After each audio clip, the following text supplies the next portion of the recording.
ভরে থাকুক আমার মুঠো, দুই চোখে থাকুক ধারা, এলো সময় রাজার মতো, হলো কাজের হিসেব সারা।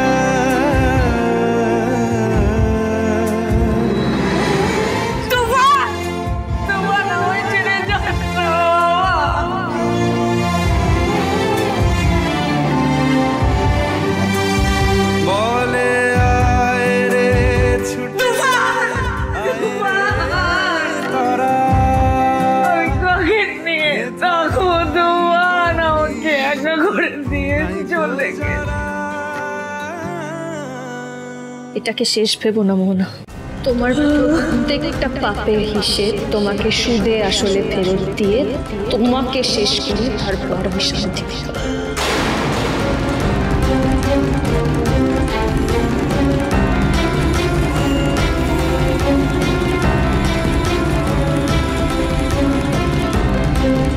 তোর সাথে আমার কথা আছে, ঘরে চল।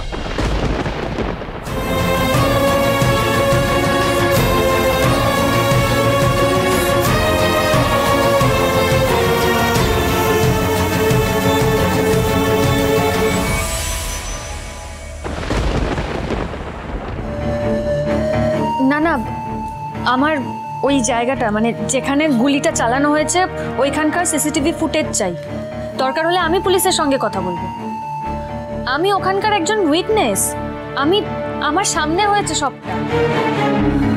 আমি মোহনাকে এত সহজে ছেড়ে কিছুতেই দেব না, ওকে শাস্তি পেতেই হবে।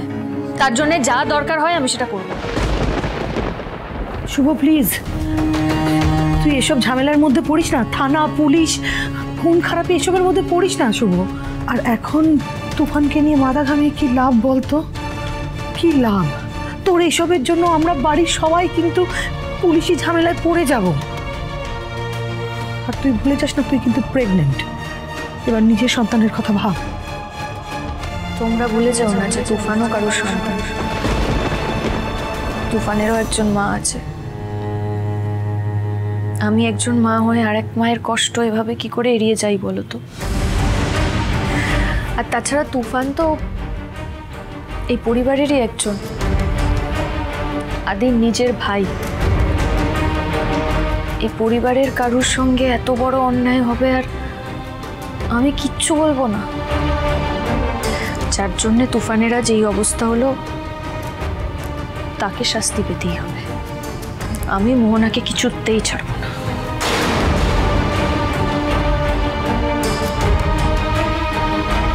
মোহনার কথা তো তোমরা শুনলে না।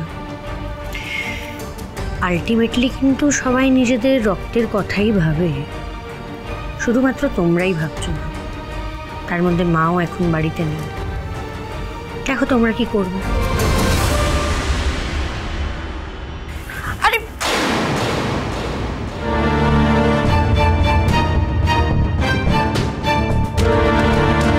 কি হয়েছে তোর? মাথা খারাপ হয়ে গেছে? তুই কি ভেবেছিস বলতো? তুই একটার পর একটা অঘটন ঘটাবি, আমি তোকে বাঁচাবো? আমি তোকে বাঁচাতে পারবো না মোহনা, আমার কোনো সুপার পাওয়ার নেই। এত ভয় কেন পাচ্ছিস? আরে বাবা, কোনটা তো আমি করিনি, ওরা আমার কিচ্ছু করতে পারবে না। এসব কথা আমি শুনতে চাই না। তুই আজকে এই মুহূর্তে এখানে দাঁড়িয়ে আমাকে প্রমিস করবি যে তুই কোনো আর অঘটন ঘটাবি না। প্রমিস কর, প্রমিস কর। না না, আমি না বুঝতে পারছি না, আমি কিছু না করলে রিভেঞ্জটা নেব কি করে? এই শোন, আমি কিন্তু এবারে সতী সাবিত্রী বউ সেজে থাকবো বলে এখানে আসিনি। আমাকে তো কিছু করতেই হবে। I want my revenge. Revenge revenge? তুই না একটা ইমোশনাল ফুল। কে বললো খুনোখুনি করে রিভেঞ্জ নেওয়া যায়? রিভেঞ্জ নেওয়ার আরো অনেক উপায় আছে, আর আমি তো আছি রিভেঞ্জ নেওয়ার জন্য। এক সেকেন্ড, কি বলছিস আমি বুঝতে পারছি না, একটু ক্লিয়ারলি বলতো। সব থেকে বড় রিভেঞ্জ কি জানিস? একটা মানুষের মনকে ভেঙে চুরমার করে দেওয়া।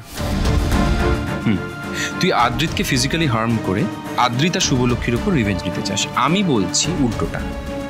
আমি বলছি এমন একটা সিচুয়েশন তৈরি কর যাতে আদ্রিত আর শুভলক্ষ্মীর মধ্যে একটা ইমোশনাল ডিস্টেন্স তৈরি হয়।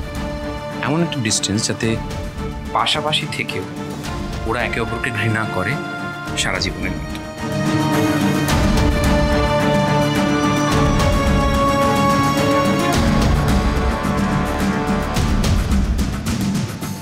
মন দিয়ে আমার কথাগুলো শোন।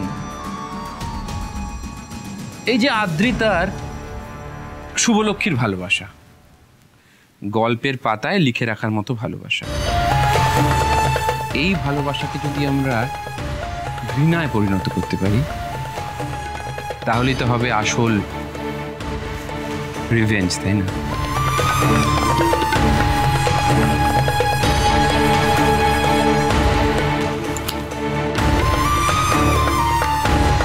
Brilliant. Nice.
কমলি, কমলি, মায়ের জন্য গরম জল বসাও তো।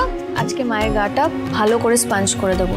যাই বলো, বড় বৌমা হাসপাতাল থেকে ফিরে আসার পর আমাদের শুভ যেভাবে ওর সেবা যত্ন করেছে, বাড়ির সমস্ত কিছু সামলে, এ কিন্তু ওর পক্ষেই সম্ভব। আমি তো সবাইকে বলি, আমার নাত বউ একেবারে দশভুজা। তা যত্ন করবো না ঠাম্মি? আমি সেই কোন ছোটবেলায় মাকে হারিয়েছি। নিজের মাকে হারানোর পরে তো মাই আমার সব, উনিই তো আমার মা। আজ যদি আমার নিজের মা থাকতো, আমি তাকে এরকম যত্ন করতাম না। দাঁড়া না শুভ, আমি যাচ্ছি, গিয়ে জলটা বসিয়ে দিচ্ছি। কেন? কমলিকে বললাম তো, ও করে দেবে, তুমি আবার ব্যস্ত হচ্ছ কেন? কমলিকে পাবি কি করে তুই? ও তো বাইরের অফিস, ঘরের লোক সব সামলাচ্ছে। ও হো, তাই তো। আজকে তো অফিসে আবার ইন্টারভিউ আছে নতুন ম্যানেজারের জন্যে।